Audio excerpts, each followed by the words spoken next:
So, Happy New Year sa inyo lahat. Welcome 2025. So, bagong taon, bagong ligo. May papakita ko sa inyo, may share ako na isa pa sa mga project ko.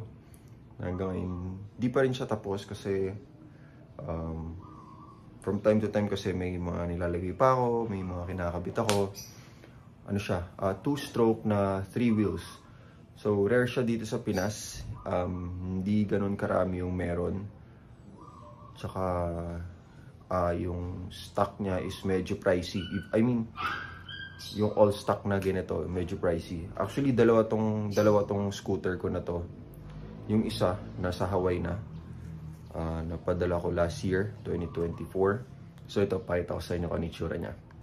So, ito siya. Honda Gyro Up. 3 wheels siya. Hindi ko masyado mapakita eh. Nandito ko sa loob, sa likod. Pero, ano to?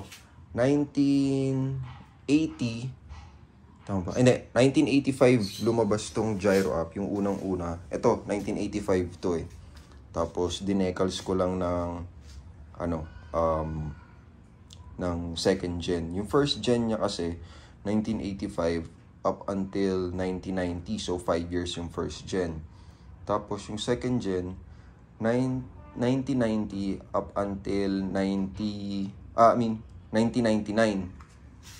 So, ang pinagkaiba nun, yung kulay na ito, yan, gray. Yun, gray. Tapos yung upuan, gray. So, ito dapat gray to.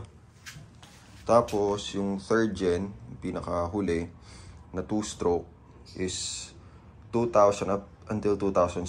Yun, black na siya. Black na to, black na to. Ito, black. Yun, yun na siya. Black. So, ayan. Ang mga na-modify ko na dito is yung fatty wheels. Naka-fatty wheels na siya. Nagpa-fabricate ako ng adapter. Tapos yan, nagpa-fiberglass ako ng bangka. Pero mukha lang siyang OEM. Then, nag-convert na ako ng disc brake. Sarap kasi drum brake lang to eh. Ayan, naka-original na FSN. Naka-RPM na front hub. Original na RRGS na low down fork, then RRGS na speedometer cup or gearbox, then CNC na axle, CNC na mga bolts. Tapos ito, pang ano to eh, Zoomer X. Kasi yan, this brake ko is old school na Porsche. Tapos RRGS na adapter, 200mm, TRC na 2-pot caliper. Baba. Ayun. Tapos, sa mga magtatanong, ang ginamit ko dito na T-post is pang DUZ4.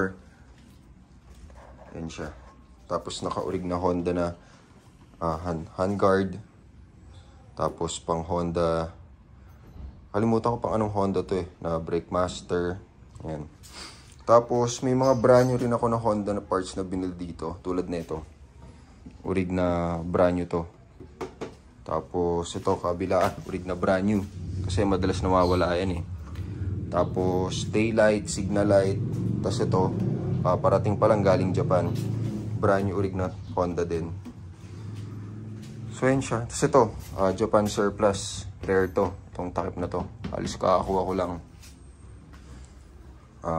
Pagka, i-montage natin, lalabas ko siya. So, yan pa pala. Naka-urig na araw na arrestor. Urig na carbon yan. Tapos, bali tune pipe na ginawa ko dyan. Nagpa-fabricate ako ng nagpagawa ako ng muffler niya para dito. So, wala masyadong aftermarket parts to eh. Tapos, ngayon, hindi ko mapapa-soundcheck sa inyo. Hindi ko may start kasi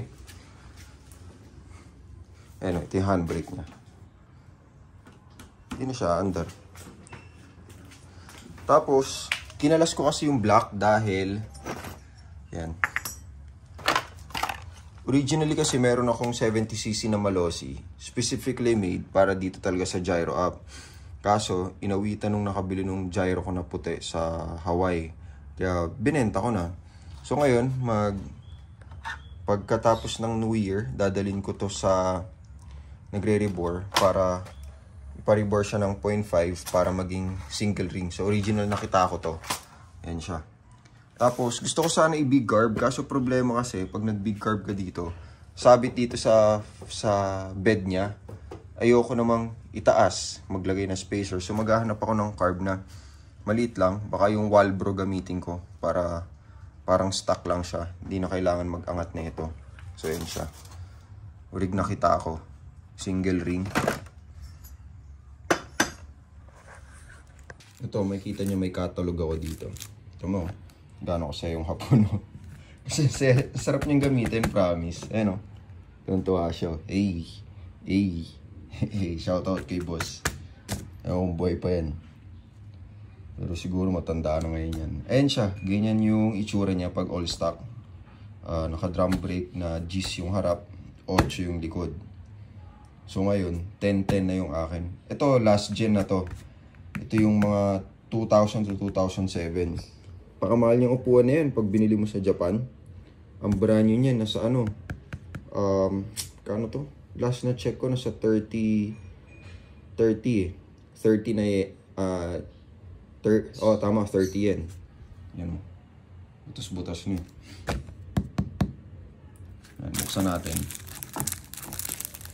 Para makita nyo yung laman. Parang alam ko catalog parts yata ito. Bukas ko lang. Mga Honda Access parts. Yun. Diba? Ayan o, parking lever. Tapos ayan pala, originally may ulo siya. Sa akin ginawa akong naked. Tapos naka-rig na Daytona. Rig na Daytona yan. Na speedometer gauge. Ayan o. Dalas siya nawawala. Pinoproblema ko, hinahanap ko pa yung clip. Wala akong mahanap na clip na ganyang kaliit. Kahit sa Shopee. Ayan o, mudguard. 8 inches. Ayan siya. Sticker pala, hindi ko pa nakakabit dun. May sticker na ako niyan. Hindi ko pa lang nakakabit. Ayan siya. Ganyan siya kalapad. 450 by 570. Kasya dito yung cooler ng Coleman. Malaking cooler. Ayan siya. Drum brake. O, diba? Ganyan siya gamitin. Sarap gamitin to. Okay. Storage box pala to. Sorry. Halos mag-isang taon na sa akin to. Hindi ko alam. Takti yan. Storage box pala yun. Kasi yung kabila, lagay ng tuti. Open natin. Minsan kasi bibili-bili ako ng catalog. Di ko masyadong binabase. Mula na bili ko yun, di ko na chinek. Dinisplay ko lang. Storage box pala to. Damn, now I know. Oh, lucky oh. Dumi, sorry. Okay, storage box pala siya. Now I know. Anyways, mamaya natin lock. So, yun siya. So, to, ginagamit ko siya originally sa Japan, pang deliver talaga. May mga line-up kasi yan eh. Wala sa akin yung catalog na yun eh. Parang delivery line-up ng mga Honda. From Honda Cab, Gyro Up, Gyro X, Gyro Canopy. Parang Gyro Canopy yata yung pinakalas na lumabas. Pero ito may 4-stroke na itong Gyro Up na to. Yan siya. Actually ito, yung kulay white ko na isa, merong ganito, tapos meron siya ng canopy. Pero hindi ko na kinuha kasi mahal yung additional. Bale, Honda Access parts yun. Ang hinahanap ko na lang ngayon is itong, yan yung basket. Diyan siya nakalagay, nakabutas. Hopefully, makahanap tayo. So, kahit sa Japan auction, wala akong makuha. Ayan siya. Kulit nga nung na yun, nung gyro na yun. One time, drive-thru kami ng anak ko. Yung panganay ko, siya nag-drive sa Jollibee dito sa amin. To serve daw yung pagkain. Kako halos kalahating oras na. Di pa lumalabas yung pagkain, kaya pinasok ko. Putik na yan, pagpasok ko, ang hinahanap pala, e-bike. Sabi ko, kaya pala hindi mahanap eh. Akala nila e-bike. Lalo nung stock na tambucho, napakatahimik. Akalain mo e-bike siya. Kahit yung mga iba nakakita, sabi niya, Boss Jem, Ano yung e-bike na yan? Ganda, Honda. Sabi ko, hindi ka ako e-bike yan. Scooter yan. Di gasolina, 2-stroke. Kasi nga, sobrang rare niya. Hindi siya, hindi maraming tao nakakaalam nung ganon. Kaya yun. Tignan, pakita ko sa inyo yung isa ko, hanapin ko. Try ko i-insert somewhere dito.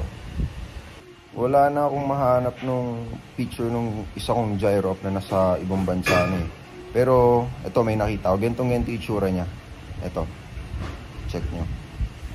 Ito sa Japan to eh. Ayan siya. Ayan. Ganyan yung itsura niya dati. Kaso, hindi ko kinuha yung canopy na yan. Tsaka yung box sa likod. Kasi nga, parang around additional 50,000 yata o 60,000 kapag kakasama yan. Isipin nyo, lalo na yan kung nakakabit yan. Lalong mukhang e-bike siya, diba? Kasi diba usually yung mga e-bike ngayon may ganyan, may bubong, may parang may trapal. Ayan siya. Tapos ito pa, tignan nyo. Kung magkano bentahan ng mga gyro up sa Japan. Plus, hindi pa kasama yung shipping yan pag pinauwi mo sa Pinas, ha? Ayan o. Kita nyo, diba? Ganyan siya kamahal. Kasi mas pogi yan tignan kumpara dun sa Gyro X. Yung Gyro X kasi, ewan ko, para sa akin hindi ko trip yung itsura ng Gyro X eh. Ito kasi mas malakas yung datingan tsaka yung tindigan. Ito pala, may nakita akong video clip nung original na brand new na front cover nung ina-unpack ko. Ito, insert ko muna bago natin tapusin tong video na to. So, even this one, wala na to eh. Durog na yung naka-fiberglass na lang. So, wala na yung mga clip na nag-hold dito. Kaya hindi na maganda yung fitment. Tapos ito tunaw na. So, naka-brand new front cover. Original Honda. Came from Japan auction. Brand new.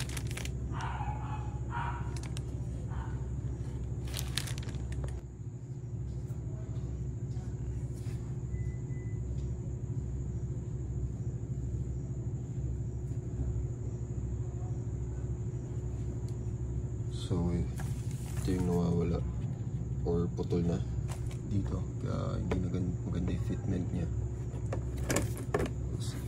See? Lukot-lukot na pala yung masilya tsaka bigat. So, ayun. Yun yung video nung dumating yung front cover na yun. So, watch out na lang dun sa next video natin. Sa next video, sure ako na tapos nang i-rebore yung block. Tapos, i-montage ko rin. Tapos, pakita ko sa inyo paano siya ginagamit. So, again, Happy New Year sa inyong lahat. And, bye-bye muna.